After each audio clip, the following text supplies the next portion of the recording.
sí es buenísimo que venga a apoyar al medio ambiente, pero también que sea rentable para el desarrollo de proyectos y pues los inversionistas se quieran aventar y le quieran entrar.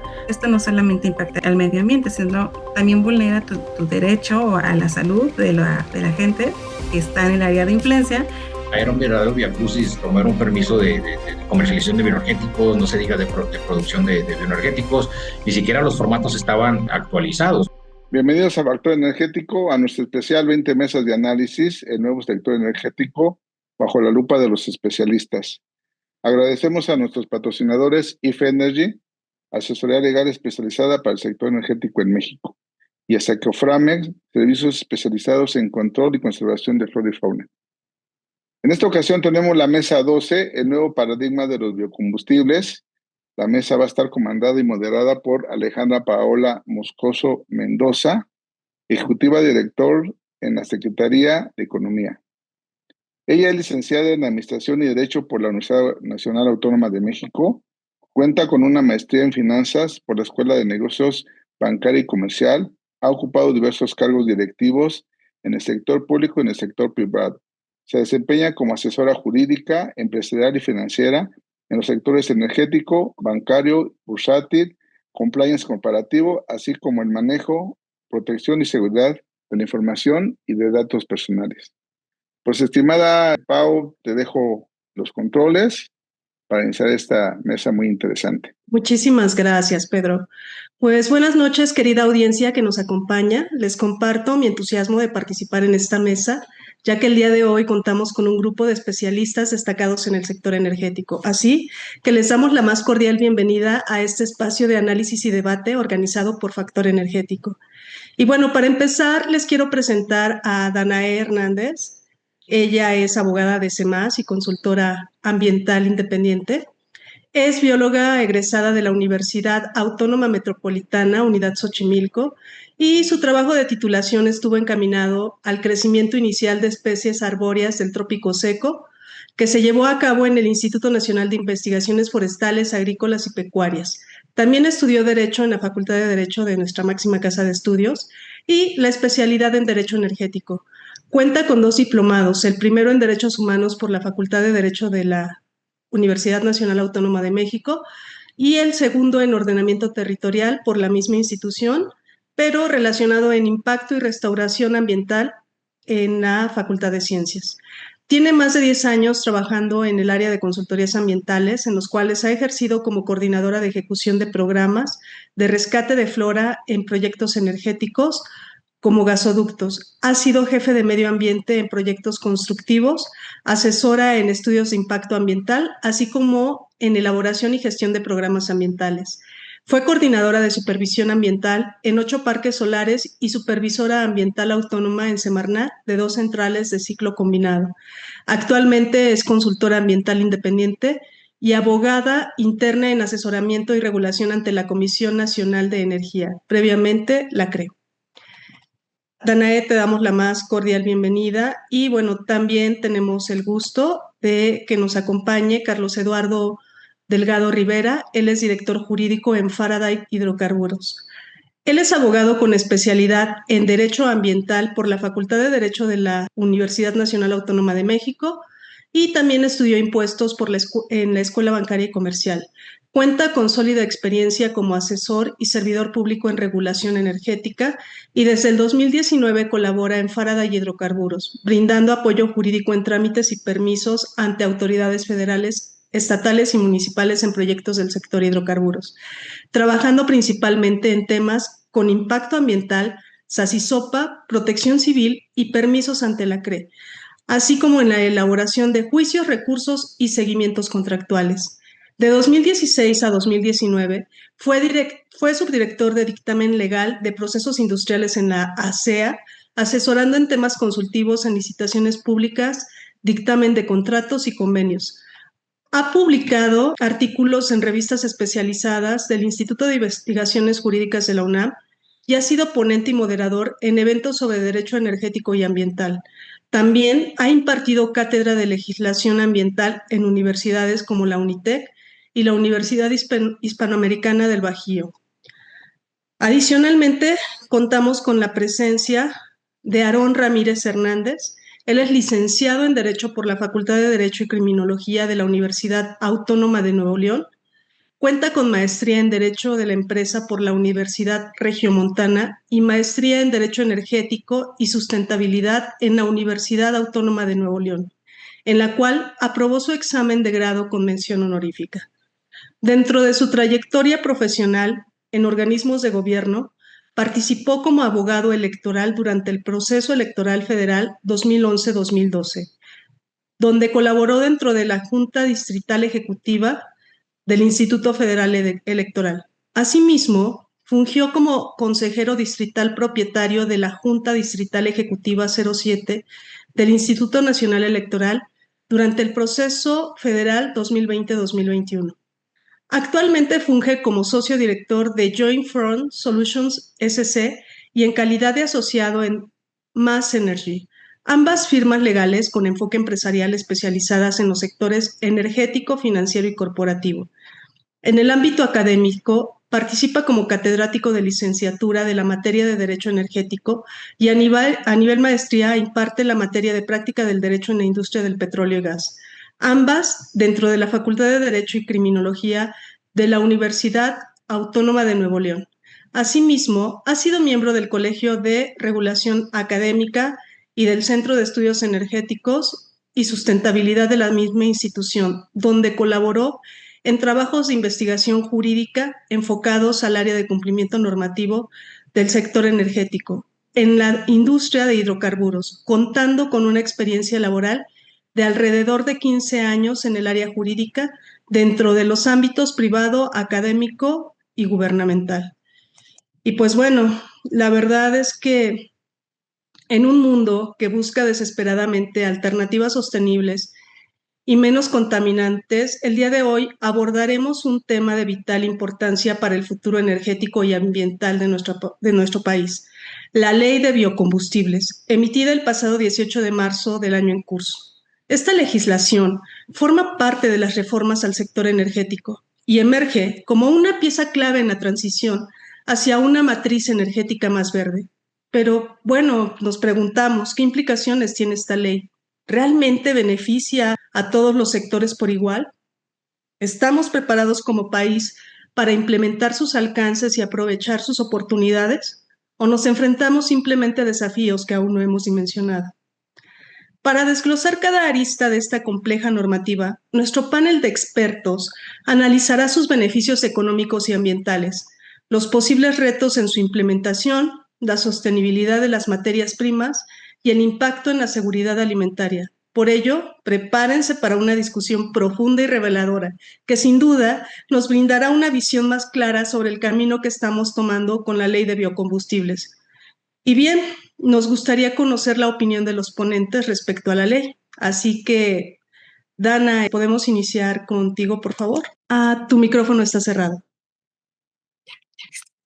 Gracias, Pau. Y gracias a ti también, Pedro, y a todo tu equipo que está detrás de ti por la oportunidad de coincidir con estos panelistas de alto grado en la materia. Y pues bueno, realmente pues ya como lo dijo Pau, pues yo me enfoco mucho a lo que es la parte ambiental. Entonces esta nueva ley de biocombustibles es realmente un detonante y sin duda es necesario como que siempre mirar un poquito atrás, ¿no? O sea, ¿cuál fue el detonante, la ventana emergente que dio a esta generación de biocombustibles que hoy en día pues es una realidad? Y sin duda pues lo que se debe destacar pues fue las crisis energéticas que se dieron en los 70s, ¿no? Donde el petróleo pues ya se empezaba a ver como un panorama negro, no tan viable, que se tenían que producir o buscar nuevas fuentes y bueno, pues con la finalidad pues de dar demanda al consumo energético que tenemos como sociedad.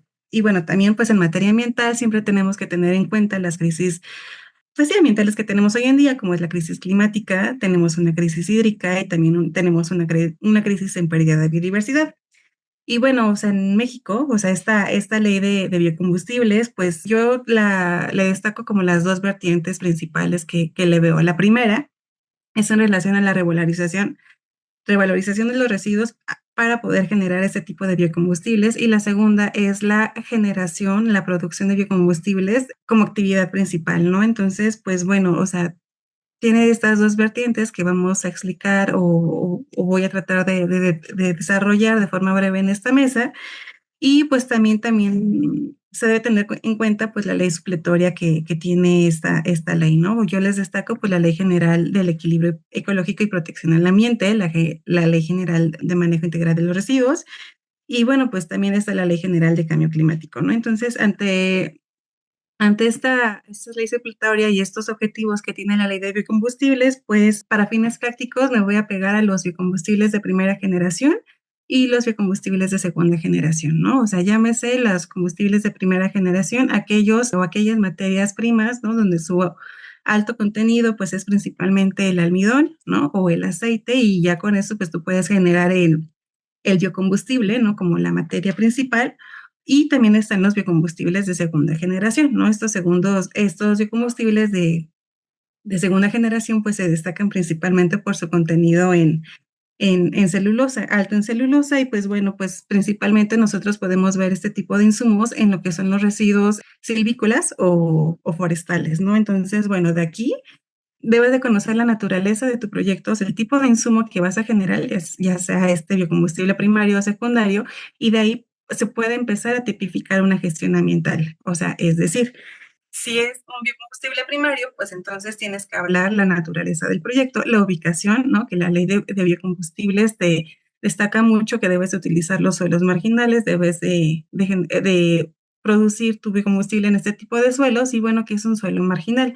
La ley te lo está definiendo como aquel suelo que tiene un bajo valor en nutrientes, ¿no? Pero bueno, viendo un poquito más allá, pues también hay que verlos como aquellos suelos que tienen diversas limitantes, ¿no? Como una inclinación significativa, ¿no? O sea, una pendiente alta, un suelo que tiene poca profundidad en el suelo para una actividad principal, como puede ser la agricultura, ¿no? O sea, un suelo característico en pedregosidad, y bueno, pues el reto, o sea, el de los biocombustibles es precisamente generarlos en este tipo de suelos marginales. Y bueno, también, pues, al hablar de la regularización de los residuos, ¿no? O sea, para generar este tipo de combustibles, pues también estamos hablando ante diversas obligaciones que tenemos, no solamente en materia federal, sino también en materia estatal. Actualmente, las autoridades ambientales estatales ponen mucho hincapié en que sus planes de manejo de residuos de manejo especial tengan fuertes indicadores, ¿no? Para que tú puedas de verdad reflejar el compromiso que estás teniendo o tu producto que está alineado a la sostenibilidad, y que lo puedas cuantificar, lo puedas medir y finalmente pues puedas ver reflejado este proceso que le estás dando a tu proyecto, que está alineado a los principios de sostenibilidad. Obviamente, pues siempre hay obligaciones ambientales, digo, no porque el hecho que tu proyecto sea la generación de biocombustibles vas a estar exento de estas obligaciones ambientales, ¿no? Entonces, finalmente hay que ver el procedimiento de evaluación de impacto ambiental no como un mero trámite administrativo, sino lo tienes que ver como una herramienta bilateral en el cual tanto para el promovente como para la autoridad es una herramienta en la que se puede cuantificar, identificar los riesgos o los impactos ambientales, llámese impacto ambiental acumulativo, residual, sinérgico, ¿no? Y con ello tú puedas identificar las medidas de prevención, mitigación, compensación, restauración que vas a implementar, y si te lo llegan a autorizar, pues que los vas a tomar en diversos programas ambientales, ¿no? Y los vas a llevar a cabo. Y pues nada, ya con estos componentes tú puedes identificar las magnitudes de tu proyecto, y con eso puedes hacer o tipificar, orientar una gestión ambiental del proyecto que vas a tener en cuenta. Muchísimas gracias, Ana. Muy bien. Carlos, nos gustaría conocer tu opinión al respecto. Hola, buenas noches a todos. Mucho gusto, Ale, mucho gusto, Dana, mucho gusto, Aaron. Creo que va a estar muy nutrida la plática porque tenemos el perfil ambiental desde una bióloga abogada y el perfil desde un abogado corporativo que es por allá norteño. La percepción que a mí me da de esta nueva ley de biocombustibles, ahora sí desde mi trinchera, que es más para el desarrollo de los proyectos, es que esta ley viene a poner, o sea, así como lo analizo yo o como lo veo, un orden que había entre lo que no estaba esclarecido en la ley de promoción, la ley de promoción de los bioenergéticos, a lo que ahorita ya le quieren dar a esta nueva ley, ¿no? Porque yo veo una palabra bien clara, antes hablaban de bioenergéticos y ahora están hablando ya nada más de biocombustibles. Bioenergéticos contemplaba pues la biomasa, biocombustibles y lo que ahora llama la ley del sector hidrocarburos, su formulación. Ahora ya nada más esto va a ser, vamos a hablar sobre biocombustibles, el cual se produce de biomasa y vamos a dar estos trámites, estos permisos, estas actividades. Viene a poner un orden. No sé si a muchos que les ha tocado trabajar con este tipo de proyectos, cuando los clientes nos decían, oye, fíjate que quiero desarrollar un proyecto, no sé, en Jalisco, que sea de producción de biogás, de biogás a través de producción, no sé, anaeróbica.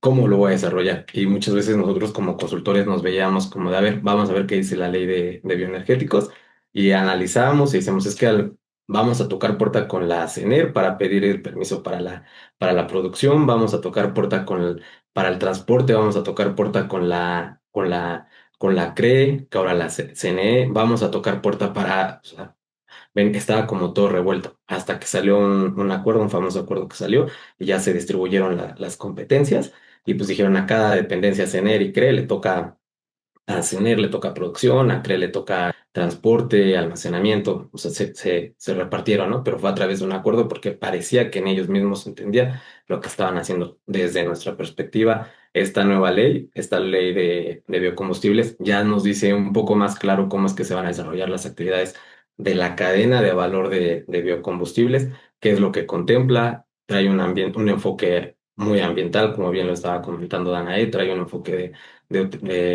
ahora sí, del aprovechamiento de los residuos, trae un enfoque que es para el desarrollo sustentable, trae un enfoque reconociendo otras leyes como la ley de desarrollo forestal sustentable, o sea, trae un reconocimiento más amplio, más actualizada. Estábamos hablando de una ley de promoción del 2008 a una ley que ya va con, como yo lo veo, que ya va con el conocimiento y con la experiencia y el aprendizaje de aquellos que han estado desarrollando las actividades de la cadena de valor de los combustibles, un poco más aterrizada y más a la realidad. Trae muchos retos, sí, trae lo ha sido una ley de pronto trae retos de crear una bitácora para el rastreo de los biocombustibles. Es muy interesante ver cómo lo van a implementar. Traen retos de incluirlo hacia hacer pues, el inventario de los biocombustibles, trae los retos de generar este tipo pues, de energía,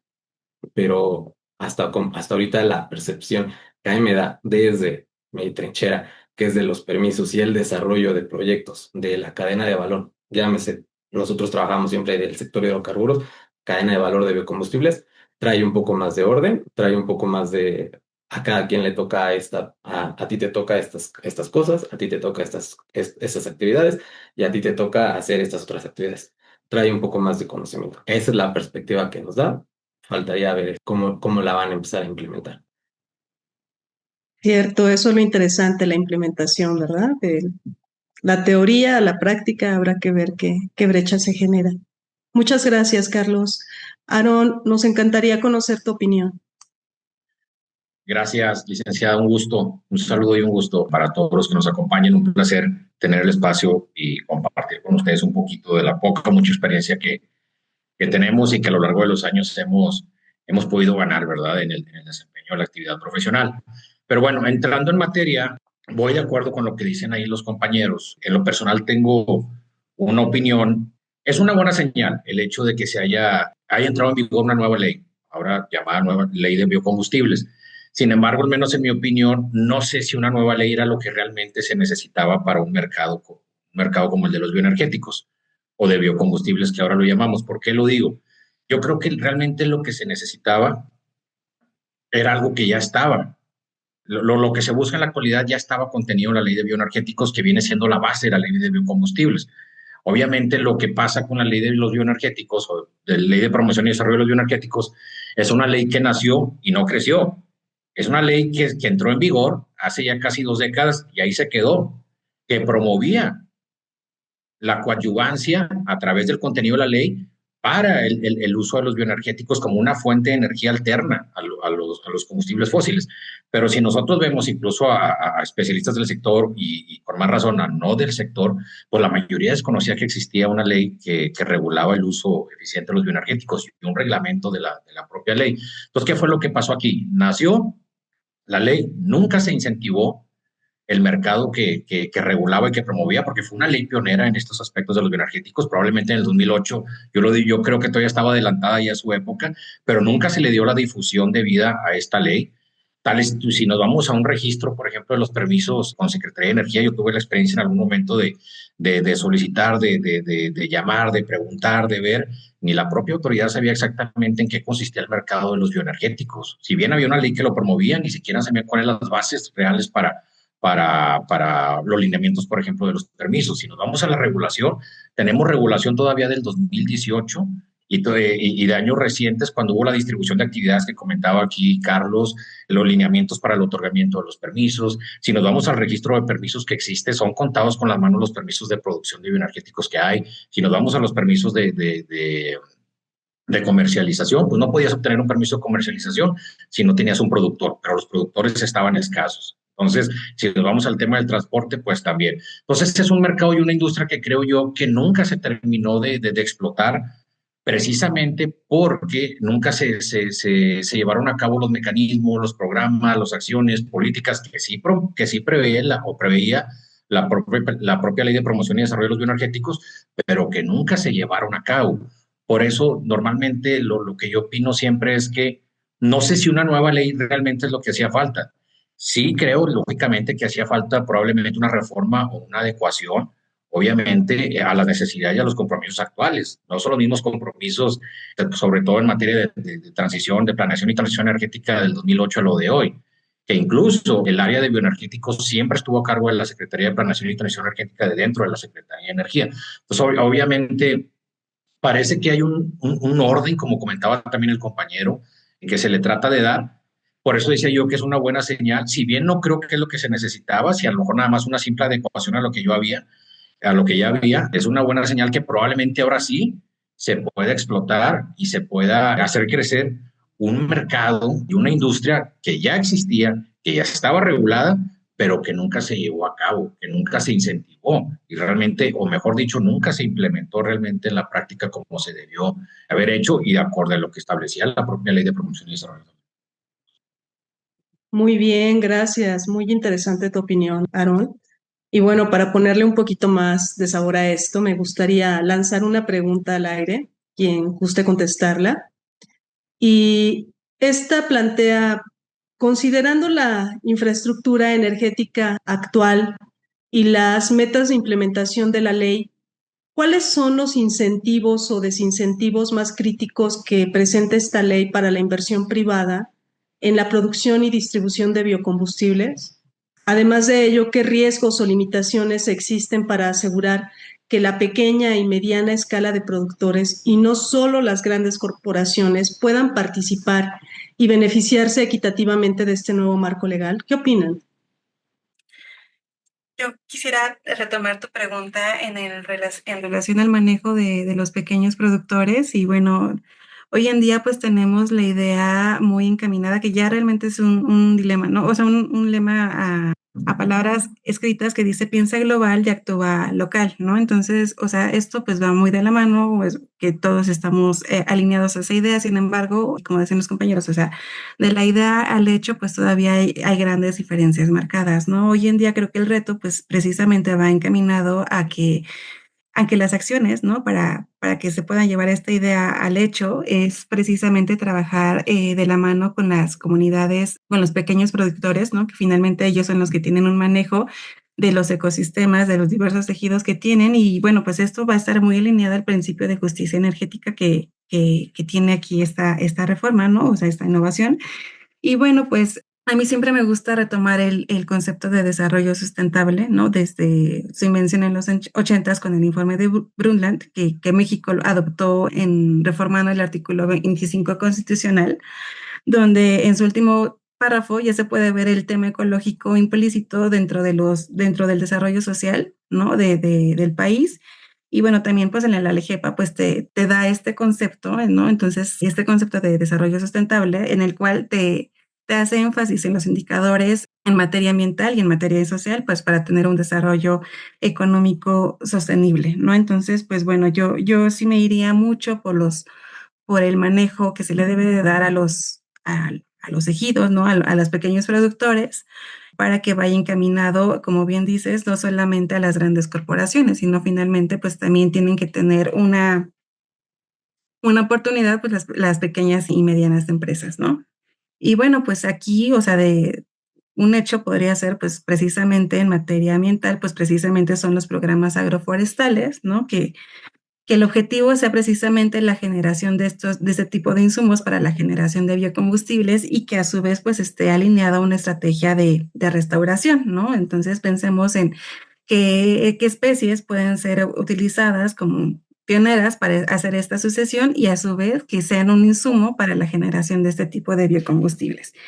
Y bueno, pues hay otro tipo de ecotecnias, ¿no? Que les llaman, pero yo al menos sí pondría como que el énfasis en este tipo de manejo y digo, pues también hay otras actividades que se pueden utilizar, pero bueno, ya de esas más adelante platicaremos. Eso Muchísimas sería. gracias, Ana. Excelente. También me gustaría consultarles, en el contexto de la gestión ambiental, ¿cuáles consideran ustedes que son los principales desafíos que enfrentan actualmente en este momento, independientemente de la implementación de la ley, los biocombustibles? ¿Cuáles consideran ustedes los principales retos? Mira, yo creo que uno de los principales retos, y lo he visto de acorde a la política energética que rige desde la administración pasada a hoy, que pues, digamos que la política es la misma, los principales retos yo los veo directamente de la autoridad, porque parte de la implementación de una industria o de un mercado que digamos, la propia administración, a través de una nueva política, lo está tratando de hacer crecer, de implementarlo, lo está promoviendo, mejor dicho, esa es la palabra, debe ir de la mano, o sea, debe ir de la mano la regulación, lo que dice la ley, con la forma en la que lo puedas implementar de una manera sencilla. Y creo que los principales obstáculos que ha tenido la iniciativa privada, y estoy seguro que los va a tener también en la actualidad en el mercado de los bioenergéticos, va a ser la propia autoridad. Para que podamos tener un sector energético competitivo, la regulación tiene que ser competitiva, o sea, va de la mano una cosa con otra. Y la autoridad tiene que ser competitiva en el aspecto que permita que la iniciativa privada, o sea, los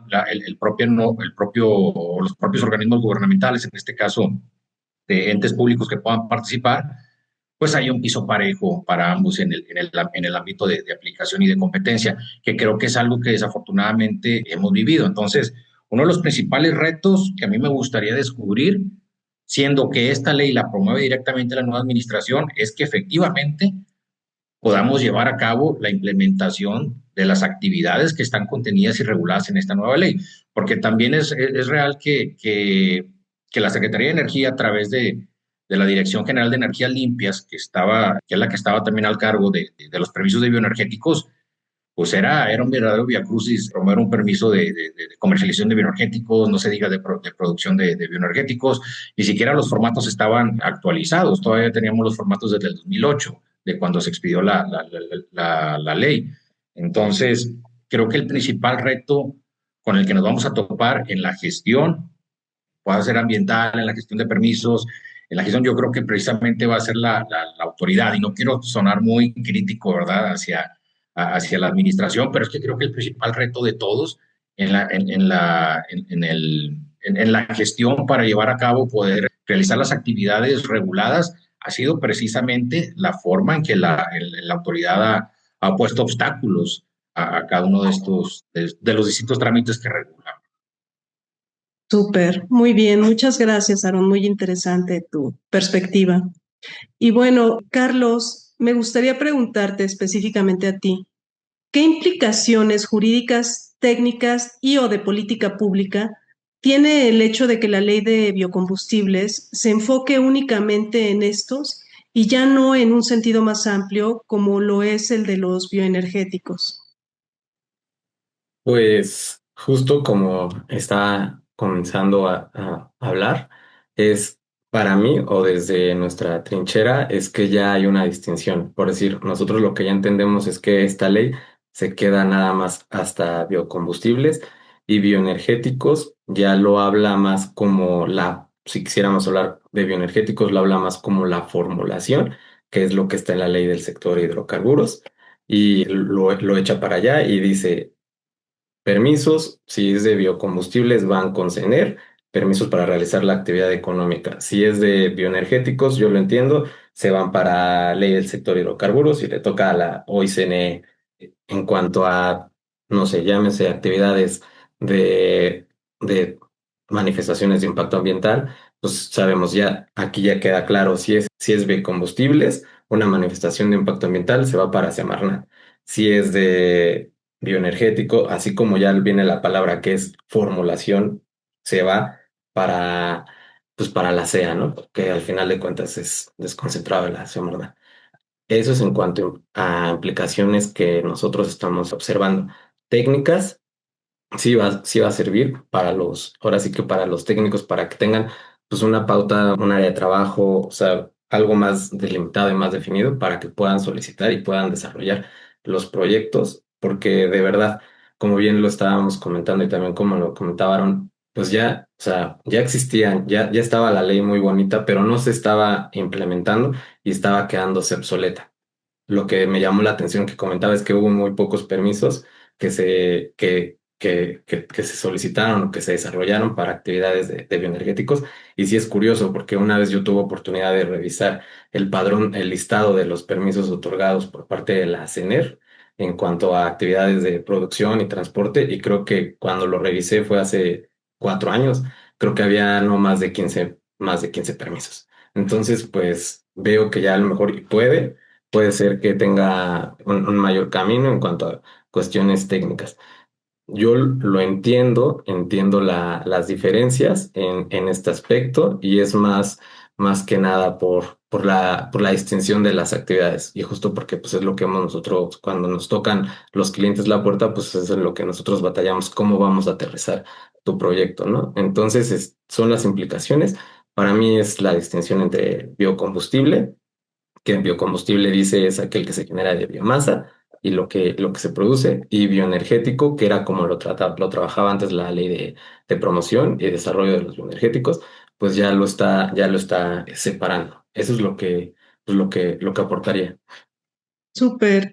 En este sentido, me gustaría consultarte qué diferencias existen entre las actividades reguladas en ambas leyes, lo que es la producción, comercialización, uso, distribución, almacenamiento, y qué consecuencias tienen para los actores del sector y para el desarrollo de la cadena de valor. Pues diferencias, así como tal, si uno lee ambas leyes, tal vez ya te queda claro qué es, o sea, producción, qué es almacenamiento, qué es transporte, qué es distribución. Incluso están contemplando comercialización y están contemplando el expendio, ¿no? Las diferencias creo que se están agarrando mucho para esta nueva ley de lo que ya vienen trabajando con la ley del sector hidrocarburos y están dejando claro, pues la actividad de producción es aquella que viene, que se genera a través de, y ya te dice las especificaciones.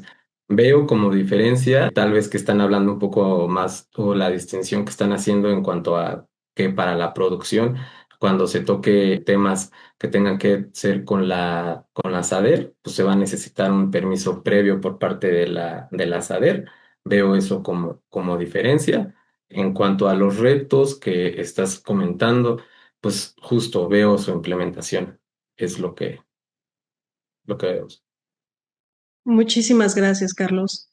Dana, quiero preguntarte, ¿qué estrategias de monitoreo y control pueden implementarse a lo largo de la cadena de valor de los biocombustibles para reducir sus efectos negativos sobre el medio ambiente? Gracias, Pau. Bueno, precisamente yo creo que las estrategias de monitoreo y control pues deben de estar inmersas en toda la cadena de valor, ¿no? Y eso lo vas a ver a través de las buenas prácticas ambientales.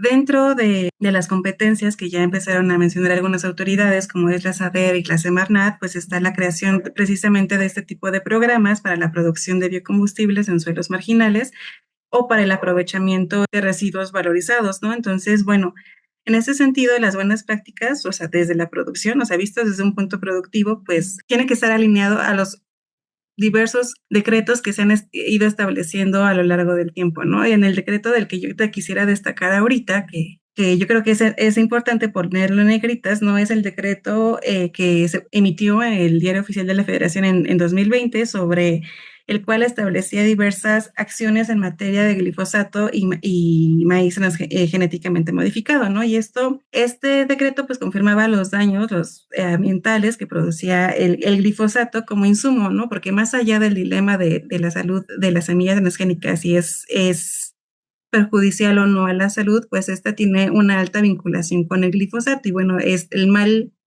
las malas prácticas de este tipo de insumos, ¿no? Como cualquier pesticida, cualquier agroquímico, pues detona una contaminación no solamente en el suelo, también la detona pues en diversos componentes, ¿no? Como puede ser el agua, que no solamente está en ríos, lagunas, sino también en aguas subterráneas y que, bueno, pues un claro ejemplo que teníamos o que se tuvo, que fue una noticia destacable, fueron los sembradíos de soya transgénica que se dieron en la península de Yucatán, ¿no? En el cual pues al final diversas autoridades en materia ambiental, llámese CONAVIO, llámese CONAMP, llámese la Secretaría de Medio Ambiente del Estado de Yucatán, pues tuvieron que corroborar que efectivamente estas concentraciones estaban de manera significativa presentes en el entorno, ¿no? Tanto en el área de proyecto como en el área de influencia.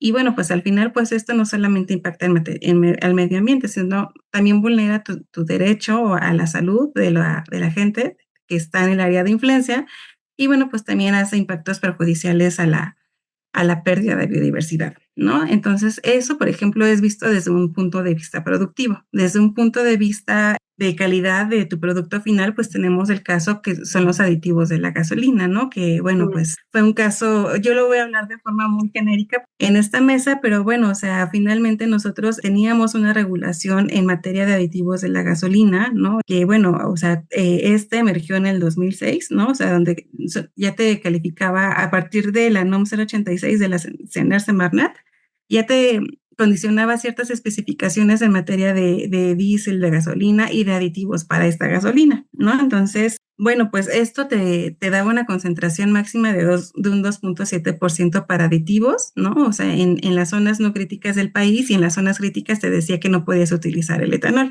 Finalmente, con la apertura del mercado, pues llega lo que es la norma, la NOM 016 CRE 2016, en el cual te establece que podías utilizar un contenido de 2.7% en aditivos en las zonas críticas del país y en las zonas no críticas, pues podías utilizar un 5.8, ¿no? La modificación de esta norma, que la hizo la CRE en su momento, pues te establecía un 10% para aditivos del etanol, con lo cual, pues te decía que tenía que estar alineada a los lineamientos de la industria automotriz, principalmente de Estados Unidos, ¿no? Entonces, esto pues te vulneraba la, pues sí, el derecho a la salud que tenían los habitantes de la región y es que principalmente el respeto a los límites máximos permisibles que están expedidos en las normas oficiales mexicanas, pues también nos van a ayudar a nosotros a poder tener este tipo de control para no excedernos y no provocar un impacto ambiental que nosotros no podríamos medir y tampoco podríamos mitigar a corto y largo plazo. Muy bien. Y bueno, en este sentido, ¿hasta qué punto puede la producción de biocombustibles integrarse de manera coherente con las soluciones basadas en la naturaleza, considerando tanto los aspectos sociales como los ambientales de la sostenibilidad? ¿Qué opinas? Voy a retomar un poquito lo que mencioné ahorita. Actualmente, pues necesitamos enfocarnos en el manejo de los pequeños productores, ¿no? De los ecosistemas y bueno, pues están lo que es la promoción de los programas agroforestales, ¿no? O sea, este tipo de programas agroforestales deben de estar coordinados no solamente con los pequeños productores, sino también tiene que ir de la mano con las diversas autoridades para poder hablar de una generación de insumos para biocombustible y que a la vez pues también sea un programa de restauración activa que nos ayude a regenerar diversas funciones, componentes de la estructura de biodiversidad que se tenía antes y que hoy en día pues ya están perdidas, ¿no? Porque destaquemos que la ley de biocombustibles te pide pues que realices este tipo de actividades en los suelos marginales. O sea, este suelo marginal pues se tipifica como un suelo degradado, ¿no? Entonces, bueno, pues eso es en la parte ambiental. En la parte social, pues al que tú reestructures o regeneres estos servicios ambientales y que de la mano también puedas tener una rentabilidad sostenible, pues va a ayudar mucho a la gente, tanto que esté inmersa en el área del proyecto como en su área de influencia.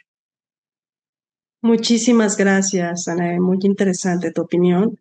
Y pues bueno, Aarón, me encantaría conocer tu opinión respecto a las diferencias que encuentras entre la Ley de Promoción y Desarrollo de los Bioenergéticos y la nueva Ley de Biocombustibles. Sí, claro que sí.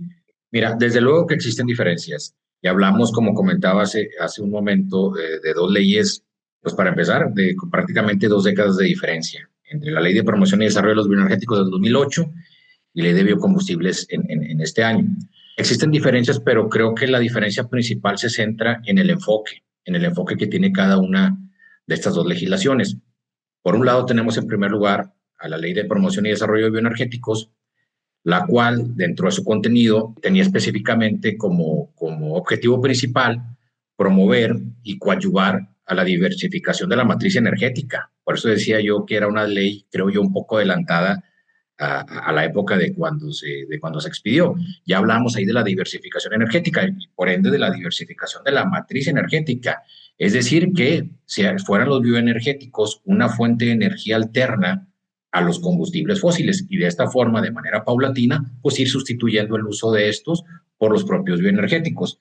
Ahora bien, hay otro punto importante, hablando del mismo enfoque. La Ley de Promoción y Desarrollo de los Bioenergéticos tenía un enfoque muy directo sobre el desarrollo rural, es decir, que fuera la industria de los bioenergéticos, que esta industria fuera impulsada directamente por todas las actividades inherentes al campo mexicano, es decir, todas las actividades agropecuarias, forestales, de procesos tecnológicos y todas aquellas que se pudieran realizar por medio del campo y a través de los apoyos gubernamentales que fuera a tener el propio campo mexicano. Y por otro lado tenemos ya la ley de biocombustibles, pues obviamente con un enfoque ya más multisectorial, ya nos maneja otros conceptos ya más enfocados y más hacia a la transición energética, a la ley de transición energética, al plan de transición energética que hay en el país. Ya nos hablan de conceptos como autosuficiencia, soberanía energética, justicia energética, y que son los mismos conceptos que vamos a ver también en la ley del sector hidrocarburos y en algunas otras leyes, como comentaba ahorita también el compañero. Entonces creo que las diferencias básicamente pues son esas. Ya nos podríamos abundar un poquito más sobre el registro de los permisos, las bitácoras obligatorias que ya marca la ley de biocombustibles que tendrá que tener cada permisionario, el tema, por ejemplo, de la seguridad alimentaria que estaba en la ley de promoción y desarrollo de los bioenergéticos y pues que se menciona de alguna manera en la ley actual, y un tema que se me estaba pasando a comentar, pues la ley de promoción y desarrollo de los bioenergéticos tenía esta visión de apoyo al campo mexicano y de impulso de esta industria a través del campo, pero con un enfoque sustentable, que nos hablaba de la seguridad alimentaria, sin comprometer, obviamente, la soberanía y la propia seguridad alimentaria. Pues había restricciones también para el caso de producción, en el caso solamente si hubiera excedentes, ¿verdad?, de inventarios para poder llevar a cabo la producción de biomasa o de los insumos como producción para la biomasa. Entonces, y en el caso de la ley de biocombustibles, pues como te comentaba, ya nos topamos con una ley un poquito más adecuada a la realidad actual. Nos sigue hablando de diversificación energética, nos habla de coadyuvar en el tema de soberanía, de autosuficiencia, pero ya como conceptos alineados más que nada a la matriz energética actual y desde luego al plan de transición energética y a la ley de transición energética. Muy bien, oye, ¿y entonces qué va a pasar con los acuerdos, disposiciones o demás instrumentos de regulación que fueron emitidos con anterioridad a la entrada en vigor de esta ley de biocombustibles? Sí, mira, pues como te comentaba también hace un momento, realmente esta industria, no hay mucha regulación, digamos, relacionada con la industria de los bioenergéticos. De hecho, prácticamente te puedo decir que son 3 acuerdos, uno del 2009 y dos del 2018. 2009 el que nos hablaba de los lineamientos para el otorgamiento de permisos. Después está el de especificaciones de calidad de los bioenergéticos, que de hecho ahorita mientras estaban hablando lo estaba aquí buscando, porque de hecho por eso les comentaba que ya había una base entre lo que es la ley y la poca regulación que había, pues fue lo que se tomó para la creación de esta nueva ley, ¿verdad? Que abroga la anterior, porque en el acuerdo del 2018 de especificaciones de la calidad de los bioenergéticos, ya nos hace la distinción de los biocombustibles en estado puro y de los bioenergéticos. Nos habla de dos conceptos distintos, que de hecho eso sí me gustaría, si me lo permitieran, darles lectura únicamente para ver la parte de Sí, del por supuesto. concepto. Nos hablaba, por ejemplo, este acuerdo es para tomar nota, del 22 de octubre del 2018, esas son las especificaciones de calidad de los bioenergéticos. Y aquí ya nos hace la distinción de biocombustibles y bioenergéticos, cosa que no estaba en la ley de bioenergéticos y todavía no existía, por ende, la ley de los biocombustibles. Y nos decía que los biocombustibles puros o en estado puro son bioenergéticos elaborados con materiales provenientes de materia orgánica, alcoholes, éteres y otros compuestos químicos generados a partir de aceites vegetales, materiales lignocesulósicos y productos y subproductos y residuos de la agricultura, ganadería, pesca, acuacultura, agricultura y de la actividad forestal. Y después tenemos los bioenergéticos, nos dice combustibles obtenidos de la biomasa provenientes de materia orgánica de las actividades agrícola, pecuaria, silvícola, acuacultura y etcétera, ¿verdad? Entonces, ya nos dice que el biocombustible es un bioenergético y el bioenergético pues es un biocombustible, ¿verdad? Pero pues sí nos marca ya desde ese momento pues una pequeña distinción, ¿verdad? Entre uno y otro. Entonces, yo sigo creyendo que este tema de crear una nueva ley y cambiarle el nombre es más un tema caprichoso que técnico. El ponerle ley de biocombustibles, porque al final del día hablamos en la esencia de los biocombustibles como una fuente de energía, hablamos de diversificación energética, que la ley de biocombustibles lo habla también en el artículo primero, de coadyuvar en la diversificación energética. Entonces, para mí realmente debió haberse mantenido el concepto de bioenergéticos más que el de biocombustibles, pero te digo, esa es meramente una apreciación personal y yéndome un poquito a una cuestión técnica. Y ahora me alargué un poquito y ahí respondiendo a la pregunta sobre la regulación, pues obviamente ahí nos tenemos que trasladar a los transitorios de la ley de biocombustibles, la cual nos dice que una vez abrogada la ley de promoción y desarrollo de bioenergéticos, pues se tendrán que derogar todas aquellas disposiciones que se contrapongan a lo previsto en la ley de biocombustibles. Pero el mismo artículo tercero sí nos dice que en tanto se emita la nueva regulación o se modifique la regulación correspondiente, la normatividad y regulación emitidas por SADER, CENER y Semarnat con anterior a la entrada en vigor de esta ley, sin perjuicio de que puedan ser adecuadas, modificadas, continúan en vigor sin perjuicio de que puedan ser modificadas, adecuadas o sustituidas en términos de lo dispuesto en la nueva ley. Entonces, esto es lo que sucedería con los instrumentos de regulación que fueron emitidos o expedidos con anterioridad a esta ley y que vuelvo y hago hincapié, pues fueron muy pocos, fueron prácticamente 3 acuerdos. Muy bien, pues muy interesante lo que nos platicas. Y me gustaría lanzarles nuevamente una pregunta al aire para quien guste contestarle.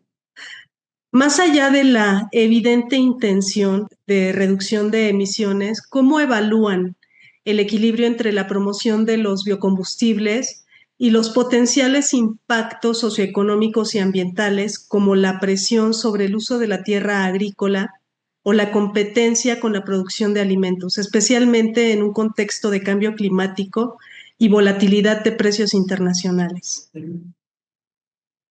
Bueno, yo nada más quisiera como comentar a tu pregunta que yo no lo veo como una competencia, ¿no? O sea, finalmente tu biocombustible debe de estar alineado a los criterios de sostenibilidad, ¿no? Entonces, o sea, sí, como les dije al principio, sí tenemos que tener en cuenta las crisis ambientales que tenemos, la crisis hídrica, la crisis climática y la crisis de pérdida de biodiversidad. Pero digo, si nos retomamos, o sea, esta generación de biocombustibles a partir de los residuos, pues estamos hablando hasta cierto punto de medidas de mitigación, ¿no? A las actividades que generan o emiten gases de efecto invernadero.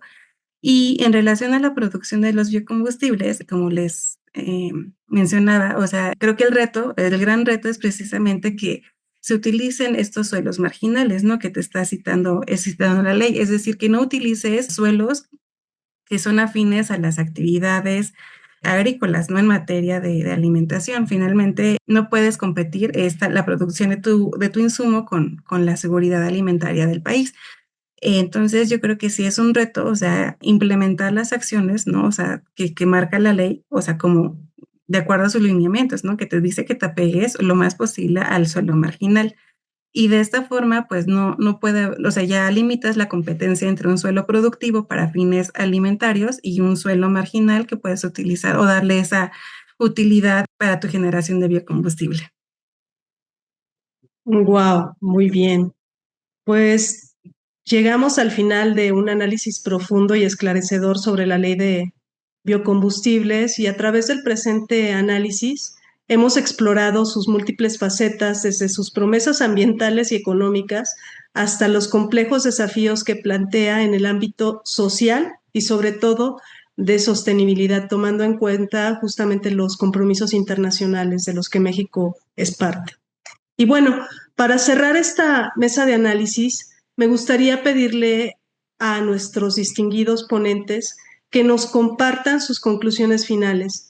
En una frase o en un breve párrafo, ¿cuál es el mensaje clave que les gustaría que nuestra audiencia se llevara el día de hoy sobre el futuro de los biocombustibles en México y el impacto de esta ley?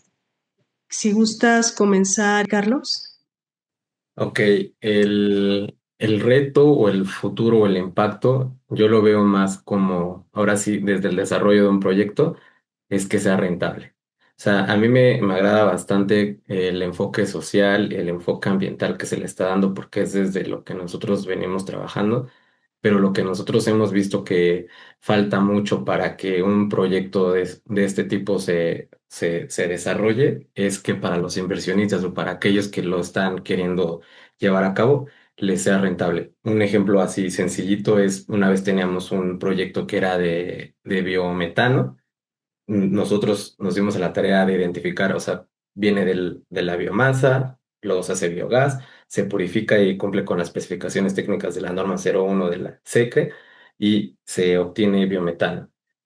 Decían los clientes, ok, lo queremos hacer a gran escala, lo queremos meter a los ductos de transporte, pues, llámese Senagas, ¿qué es lo que necesitamos? Pues ya se le hizo el acercamiento, el acompañamiento para que lo pudieran tratar de inyectar. Y ya cuando vieron el costo de este gas, que es en cuanto a la producción de este gas, que es más rentable, o sea, este gas que es más amigable con el medio ambiente, que es el biometano, que es derivado de un biocombustible, a comparación del gas fósil, pues ya no era competitivo a nivel mercado. El reto que yo veo es que sea rentable o que se le incentive a través de, como bien dice ya la ley de biocombustibles, de incentivos fiscales, de incentivos económicos, de incentivos para que pueda competir con esos combustibles fósiles y viejos que están ya en el mercado. Eso es el reto que yo veo. Lo que a mí me gustaría que también se pusiera sobre la mesa. Sí, es buenísimo que venga a apoyar al medio ambiente, pero también que sea rentable para el desarrollo de proyectos y pues los inversionistas se quieran aventar y le quieran entrar. Que también haya seguridad cuando quieran solicitar los permisos, como bien lo decía Aarón, que los permisos se les sean otorgados de una manera rápida, que no se le entorpezca la solicitud a los que quieran participar en el mercado y pues pues, que esté fomentando también ahora sí que el concepto de desarrollo sustentable que nos dio nuestra compañera Danae. Muchísimas gracias, Carlos. Agradezco mucho tu participación y aportaciones. Y Aarón, ¿con qué te gustaría concluir? Bien, pues primero, como lo dije al inicio, pues me parece una buena señal. Digo, si bien no creo que era lo que hacía falta, que es lo que comentaba, pues es una buena señal que existe esta ley de biocombustibles, que esté alineada, que esté vinculada a la Estrategia Nacional de Transición Energética, a la Ley de Transición Energética, que tenga un enfoque multisectorial. Entonces es una buena señal que se pueda incentivar, que se cumpla o que se haga lo que no se hizo anteriormente con la ley anterior, la hoy abrogada, que se incentive, que se estimule, que se creen programas, políticas, disposiciones en todos los niveles de gobierno, en coordinación interinstitucional y gubernamental, para que sea una industria que realmente pueda tener un auge, que no se quede únicamente como letra muerta, un mercado contenido en una ley que a veces la regulación no te permita desarrollarlo. ¿Y por qué digo la regulación? Porque al final del día pasa con el sector de los hidrocarburos. Si bien venía de una reforma energética del 2013, poco más de una década, que relativamente nuevo, se sobrereguló el sector, se sobrereguló. Entonces, ¿qué esperaría yo? Que este mercado de biocombustibles, que es un mercado alterno a los hidrocarburos, a los petrolíferos, pues no ocurra lo mismo, que no se sobreregule, que sea competitivo, porque para que pueda ser competitivo el sector, para que pueda propiciar al crecimiento, pues la regulación tiene que ser también ligera. Eso es lo que yo esperaría, que no se sobreregule, que no existan esos obstáculos que después desincentiven a querer entrar a una actividad o a desarrollar alguna actividad por los obstáculos que la propia regulación te pone, sobre todo en los requisitos, que así fue como se fue llevando, o ha sido el sello de la política energética desde hace un sexenio hasta hoy, que al final del día es la política energética que rige actualmente, e incluso se reformó también la Ley Orgánica de la Administración Pública Federal para poner algunas otras cuestiones de la política energética que tiene a su cargo la propia Secretaría de Energía. Entonces, mi mayor deseo sería que no se sobreregule este sector y que realmente sea un sector ágil y de beneficio para todos. Efectivamente, muchas gracias, Aaron. Hay que facilitar, ¿no? Que tengan esa mentalidad los implementadores de facilitar estos procesos, sobre todo ante la innovación de estas leyes. Y bueno, adelante. Si me permitieras, eso nomás lo quería hacer como comentario, muy rápido, porque creo que sirve al final del día para acervo y conocimiento.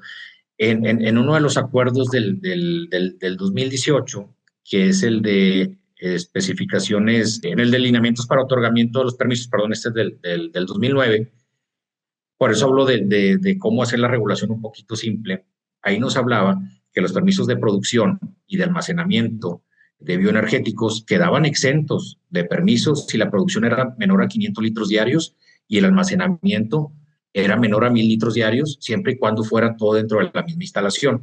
Entonces, si tú cumplías con esos requisitos, estabas exento de contar con un permiso, no era necesario que tuvieras que hacer una solicitud de permiso ante la propia autoridad. Entonces, ese tipo de directrices que te marca la regulación anterior, aunque fue poca, pues te habla de que intentaron fomentar, tal vez faltó, pero fomentar una industria y haciéndola pues que fuera accesible. Entonces eso es lo que yo buscaría, poniendo un poquito como ejemplo eso, ¿verdad? Que no sobreregules y que no cualquier cosa requiera de permiso. Entonces me queda claro que esto pues si se contrapone a la ley pues va a quedar pues obsoleto y derogado, pero únicamente como ejemplo y para complementar este tipo de cuestiones que muchas personas desconocían, que no requerías de permiso si cumplías con esos requisitos porque no estaban en la línea del reglamento, sino en el acuerdo del 2009. Muy bien, información clave. Gracias, Aaron. Y bueno, Dana, nos encantaría conocer tu conclusión. Sí, Pau, muchas gracias. Pues yo creo que, digo, en pocas palabras, es que finalmente sí es necesario que conozcas la naturaleza de tu proyecto, la magnitud del proyecto, o sea, hasta dónde lo quieres llevar a cabo, la extensión. Y bueno, una vez que tengas ese conocimiento, se podrán cuantificar, o sea, podrás implementar las medidas necesarias para poder cuantificar los objetivos que te propongas. Digo, no solamente en materia ambiental, sino también en materia social y como decía Carlos, pues también al final debe de ser un negocio rentable, ¿no? O sea, también debe ser cuantificable de forma monetaria y en forma positiva. Y verlo, o sea, que sea rentable a largo plazo, no solamente a corto plazo de voy a ver si funciona o no. Si no es a largo plazo, pues estás viendo tu proyecto con un manejo sostenible, ¿no? Tanto en la parte social como en la parte social, digo, ambiental como en la parte social y pues posteriormente pues también en la parte económica. Efectivamente, pues les agradezco muchísimo, fue un gusto coincidir con ustedes en este análisis de alto nivel. Y pues bueno, aprovecho para devolverle el micrófono a Pedro. Muchísimas gracias, Pedro. Bueno, pues déjame decirle que fue una excelente mesa. Creo que nos pone en claro qué va a pasar con los biocombustibles o qué no va a pasar con los biocombustibles. En el mercado global de los biocombustibles anda por ahí de los 120,000, 130,000 millones de dólares. En México los biocombustibles significaban por ahí del 3, 2%, 4%. Realmente es un mercado muy incipiente en México. Entonces esperaría que los biocombustibles pudieran ser parte de esta matriz energética que de alguna manera te ayude a esta transición que se busca. Entonces, aquí lo interesante es, como dicen, bueno, si bien es cierto que a lo mejor es una ley, nada más le cambiaron el nombre o le hicieron algunas adaptaciones, pero bueno, hay una ley, bien como comentaron, se le pone orden. Entonces va a ser una pieza clave en la transición en la medida que las autoridades, bien como dicen, la impulsen. Creo que ahí va a estar mucho de las claves. Como apuntaba Danae, pues está el tema de la revalorización de los residuos, está el tema de los suelos marginales, creo que hay que tomar mucho en cuenta eso. Entonces, creo que vienen cosas interesantes en es una oportunidad, ¿verdad? Yo creo que habría que esperar un poco también a ver cómo se va a impulsar este mercado. Creo que tiene muy alto potencial. Entonces, sería muy interesante ver la parte de la rentabilidad, bien como señalaba Carlos, creo que es muy, muy importante. Si un proyecto, por muy padre y por muy ambiental que sea, si no es rentable, no va a caminar, ¿no? Entonces yo creo que eso es muy importante. También es muy importante que no se sobreregule, bien como lo comentaba Aarón. Creo que también es muy, muy interesante ver esa parte de no sobreregular algo que si de por sí apenas es incipiente y le empiezas a meter sobreregulación, pues está perdido. Y bien, como decía Danae, hay que ver la magnitud de los proyectos, hay que ver el tamaño para ver qué tanto son posibles y bueno, pues como dice, no perder la parte de la rentabilidad. Estimada Alejandra Paola, realmente muy interesante, manejaste muy bien la mesa, creo que le diste buen rumbo y creo que le sacaste lo mejor a a los especialistas y creo que va a ser una mesa muy interesante. Pues bien, estuvimos en la mesa 12, el nuevo paradigma de los biocombustibles. Estuvo con nosotros Araón Ramírez Hernández, socio director de Enmas Energy, Carlos Eduardo Delgado Rivera, director jurídico de Faraday Hidrocarburos, Danae Hernández Sánchez, abogada de CEMAS y consultora ambiental independiente, y bueno, Alejandra Paloma Moscoso Mendoza, ejecutiva directora de la Secretaría de Economía. Realmente agradezco a nuestros panelistas y nuestra moderadora, perdón, creo que fue muy interesante. Agradecemos a nuestros patrocinadores IFE Energy, a Asesoría Legal Especializada para el Sector Energético en México, a Secoframex, servicios especializados en control y conservación de flora y fauna. La próxima mesa será la mesa 13, implicaciones económicas y financieras de la reforma energética. Su servidor Pedro Mentado, director de Factor Energético, les agradece y bueno, muchas gracias. Buenas noches. Gracias, buenas noches. Gracias, buenas noches.